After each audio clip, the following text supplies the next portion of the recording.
Okay, class, today we are going to read the story The Polar Bear's Son, an Inuit tale, retold and illustrated by Lydia Dabkovic. Okay, so what we need to do first is talk about synthesizing, because that's what we're going to focus on with this story. You guys have already glued this in your spiral here, and at home you guys see this in Seesaw. Okay? So, before I start reading, we're going to fill in these three things. So, the first one you're going to do before I start reading. The second one you will do while I'm reading. And the last one you're going to do when the story's done. But first, let's talk about what it means to synthesize. Because over here it says, I can synthesize. So, we need to know what that means. Okay? So the other thing you glued in your notebooks was this. What is synthesizing? Synthesizing means that strong readers synthesize or change their thinking throughout a text. They do this by gathering new information and pulling in what they already know, their schema. Remember, schema is your past experiences and your background knowledge, things you already know.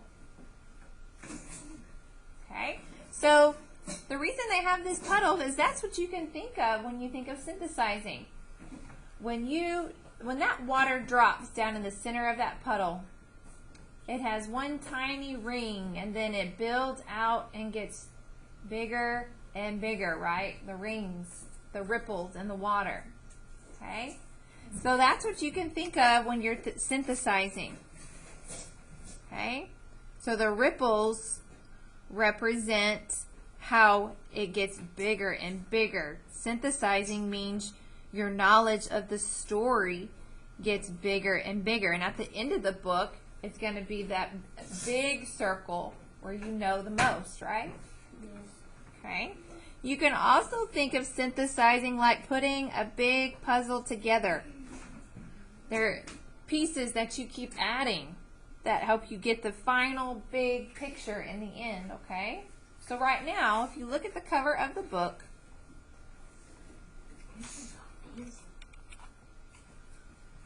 go back to the cover. So if you look at the cover of the book, what are some things you might be thinking right now before we've read? Bryson? You might get hurt because the bear's looking at him. The person might get hurt because the bear's looking at him like in a concerned way, maybe? Okay. Okay. Kelsey, what else? I think the polar bear, it says the polar bear's son, and I think the polar bear lost his mom and dad, and he's looking for him.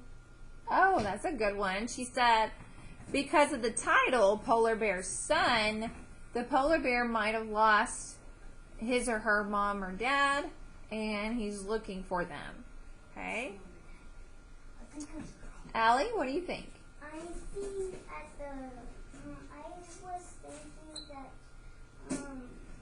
he was gonna take care of him. Yeah, so the person might be taking care of the polar bear like a son. Good. Because the title says the polar bear's son, and just like she said, probably Because of the title. Kaylee, what do you think? I think that the man is taking care of it, but they say the polar bear's son because the man might be calling it son. Okay, good. So you think the same thing that Allie and Kelsey are thinking. This is probably being treated like this man, or actually this might be a woman, you just can't tell from this picture, is taking care of the bear like it's their son. Okay? Now, in this story, the bear has a funny name, so we're going to practice saying the name together, and you pronounce it Ku-Nik-Juik. Ku-Nik-Juik. Okay? So we're going to say it one more time. Ku-Nik-Juik. Okay, now we're going to put it together. Ku-Nik-Juik. Kunikjuak. Kunikjuak. Kunikjuak. Kunikjuak. Okay, good. Now, it also says on the front cover, Inuit tale, an Inuit tale. What is Inuit? So Inuit means the people in the Inuit language. So Inuit is a language. Is there anything that you already know about this group of people, Inuit? Have you ever heard of that before? No? Kelsey, you've heard of it before? Indians. Indians? Okay. We'll see if you're right. So you predict it might be Indians? Yeah, I think It's not Indians. You think no? You think it's not Indians? I think it's not Indians. Okay. Now, the story of Kanikjuak was passed down, okay? It's passed down orally for a very long time. What type of story is passed down? What do you think, Bryson? What genre? Yeah, what genre is it? Look back in your notes if you can't remember.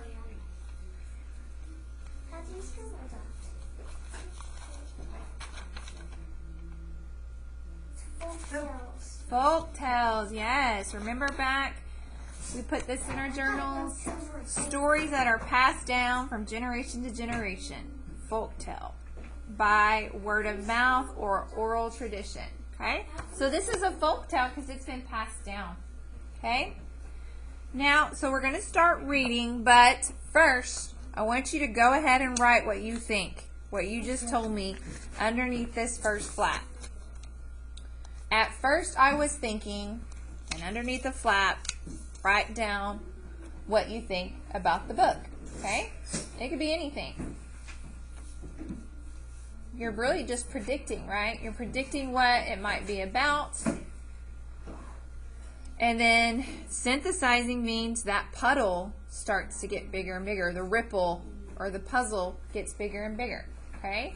So while I'm reading, you're going to fill in the second one. Maybe your thoughts change. Maybe there's something else that you've added to it, to your thoughts. Okay? So now I'm going to read. You guys can continue writing as I'm reading. Okay? Well, if you look at this first picture, maybe I know what those are called. now you might have a different idea what type of people they are.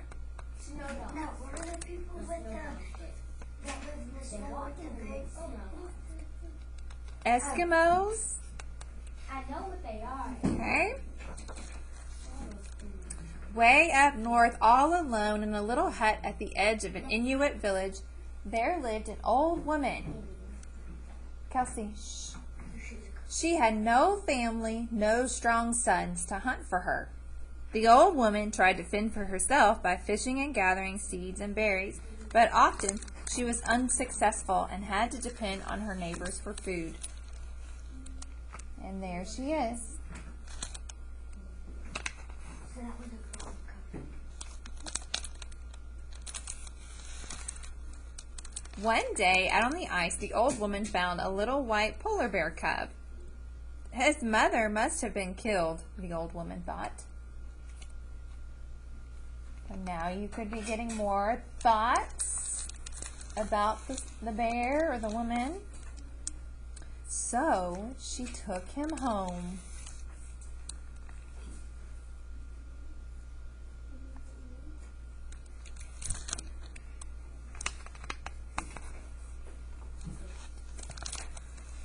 Back in her hut, the old woman fed the cub, sharing with him the little food she had. I will call you Kunikjuak, she said. Kunikjuak, my son. Wait, I have a question. So she's poor and doesn't have any food. Why is she giving all the food to the bear?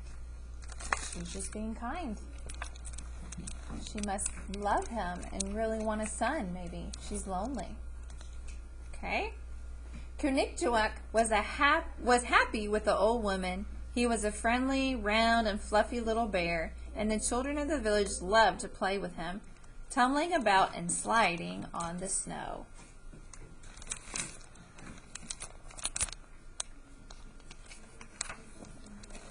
Spring, summer, and long dark winter passed. Kinnictuak grew quickly. When spring came again, he was big and strong enough to go hunting and fishing for the old woman. Was he being successful as a hunter and fisher? Yes. Yeah. Look at all the fish she has in her basket.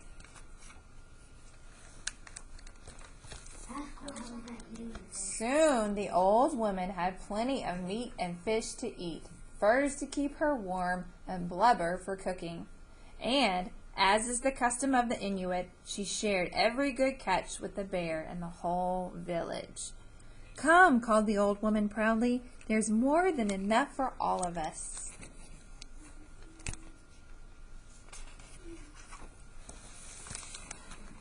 The villagers took the food, but in time the hunters grew angry because Kinnictuak was much better at hunting than they were, and they were jealous that the old woman had found such a good provider.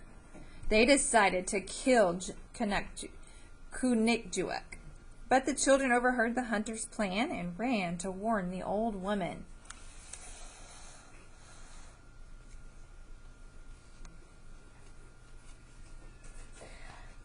So at the beginning, when the lady decides to take the bear in, maybe you thought, I don't know if that's such a good idea, because what could happen? Well, I said she could get hurt. She could definitely get hurt, because that's a big bear. Or if the mother is not dead, the mother is alive, she could come find her cub and not be a happy mama, right? If somebody took her cub. Yeah, she could definitely get hurt. Eaten. Okay? So you might have thought, oh, that's not a smart decision, but then the bear ends up being a very good hunter and provider for her and probably protector. So now it looks like she made a good decision. So we're Kelsey? I wonder why that she provided food for them, and they're ungrateful by saying, "Let's take the bear out." Yes, they are being ungrateful. Very good, Kelsey. The old woman went from house to house pleading with the villagers to spare her clever young bear. "Kinnictuak is my son," she said. "Do not take him away from me." "This bear is getting too big and strong. He is dangerous," they said. "We will kill him tomorrow. He will make a fine feast for the village, and his fur will keep us warm."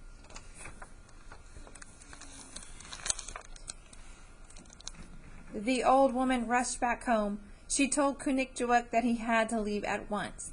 "Go," she said. "Go quickly and do not come back." Crying bitterly, she begged him not to forget her.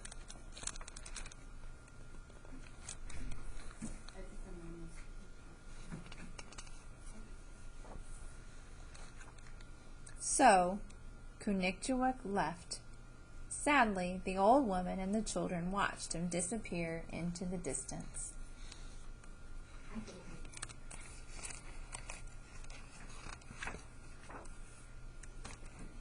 Now the old woman was alone again. From time to time, when she felt very lonely and hungry, she left her hut early in the morning and went very far out on the ice. Then she called, "Kinnictuak, Kinnictuak, my son." Why is she calling it back? She's lonely. She did not have to wait long before a big polar bear came running to meet her.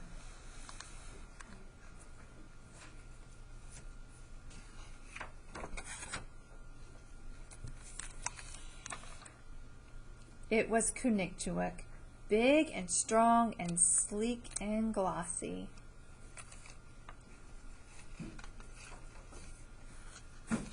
The old woman always looked him over carefully, making sure that he had not been injured. Then Kinnictuak brought her salmon and seal. They ate some of it together, and the old woman took the rest home with her.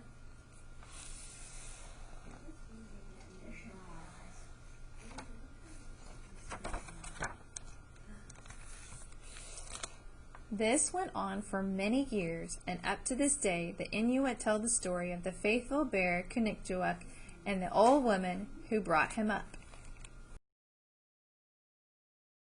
Okay, so now we've finished the story. You guys should have written something you thought while I was reading. Maybe you started to think, oh, she's not very smart because she might get hurt by taking that bear in. Or, oh, she's so lonely. Or, oh, I love that she is taking that bear in and taking care of the lonely bear who lost his mother. Just something, anything that you thought. But then, maybe those thoughts changed or you added something else to those thoughts at the end of the story. That's synthesizing. So again, think of like the ripple effect of the puddle. When you drop something in the puddle, the rings start out small and then they get bigger and bigger. So synthesizing is just like that. Or a puzzle. It starts out small and then you add all the puzzle pieces and then you get one big pretty picture. Okay?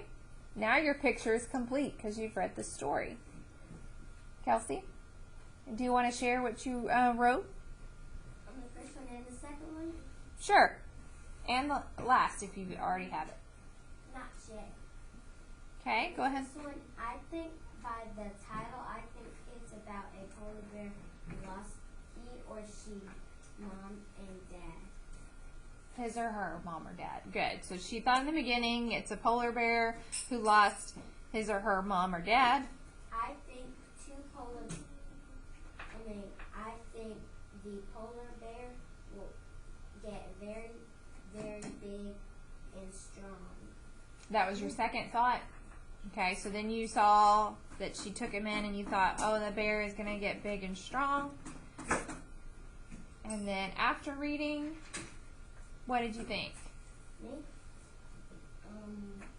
I think that old lady, that they'll be best friends for life. And at the end, I think the other people are gonna feel sorry because they were getting fed by the lady with salmon and stuff, but they wanted to kill the bear and they felt very, very Okay, bad. so you think the town people will feel regret for wanting to kill the bear? Feel sorry for that? I don't know, but that's how the story ended, and we didn't know if they felt sorry or not. Obviously, they didn't get to kill him because she let him go so he could hide, right? Thank God. But he was still able to come back, right? Okay, so now what we're going to do, after you've written your 3 thoughts, you can just set that to the side, and we're going to go over the vocabulary words. Okay? So I'll give you a few seconds to go ahead and finish. Okay, so the last part of our Polar Bear Sun activities for today is to go over the vocabulary words.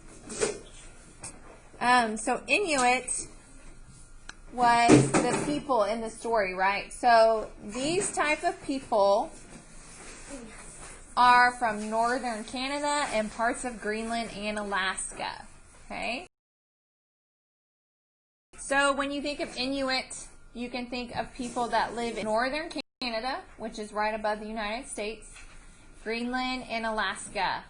They're people that live in snowy, cold areas. Okay?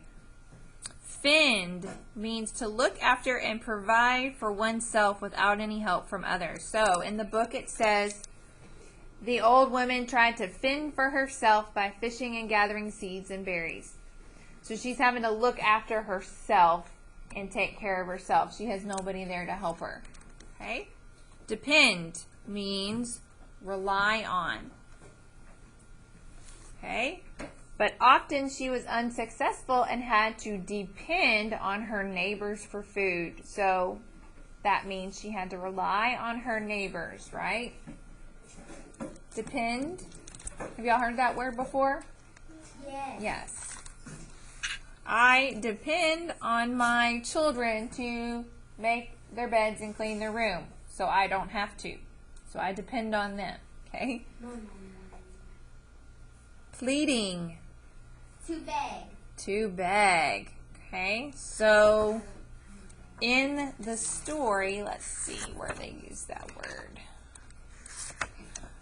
Can you think of a time in the story when the woman was pleading, begging? For them not to kill the bear. Yes, for them not to kill the bear. So let's go back to that section of the book.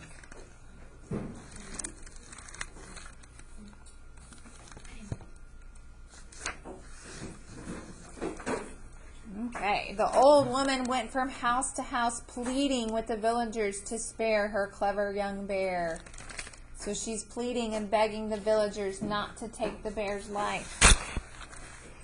Okay, and spare, it's in that same sentence, to stop from hurting. Pleading with the villagers to spare her clever young bear. So spare means what? Kill. No, not kill. To stop them from hurting the bear, yes. Bitterly means forcefully. Forcefully. Means to. Okay, she was crying bitterly right here. It says, "Go," she said, "go quickly and do not come back." Crying bitterly, she begged him not to forget her. So she's just crying very bitterly. That means forcefully. She's like very desperate for that bear to leave, right? Why would she be crying so bitterly and forcefully and being so upset? Because Kaylee, why? Because she was lonely and she needed someone to be with her. No, but she's crying because she's begging him to leave. Why would she be crying if she's begging him to leave and not forget her? Because Kaylee. Because she loves her. Because she loves him, right? She's going to miss him, right? And it's Yeah, it was like her son. Uh-huh. Oh. Okay, so think of crying bitterly as just crying very, very hard and forcefully. Sobbing, yes. Blubber, you've probably heard of that word before. That is the fat of sea mammals. So whales, seals, bears, they have blubber because there's a lot of fat on them to keep them warm, right? Custom. A custom is a traditional way of doing something. What was the custom of the village? It was back towards the middle when the bear first went on a hunt. They got all the fish for it. And as is the custom of the Inuit, she shared every good catch with the bear and the whole village. So whatever you hunt or kill, it is the custom of the Inuit people to do what? Share it. They have to share it with the village and whoever helped them catch it, which was the bear. Okay? So a traditional way of doing something. Do you guys have your own customs at home or with your family? Yes. For Christmas, drinking hot chocolate. Okay, so you have a custom that you drink hot chocolate maybe on Christmas Eve. Okay, so that's a traditional way of doing something. Provider. A person or thing that gives something. Okay, and the last one, sleek. Smooth and glossy. She used the word sleek to describe what? Lip gloss. Well, not in the story. I don't think they're talking about lip gloss in the story. I think they were talking about his fur. The bear's fur was sleek and glossy. Okay. Okay, so those are your vocabulary words. You guys will actually be carrying these words over into next week. So you will not have a test this Friday, but we'll do it next Friday. So you have a week and a half to know these words, okay? Was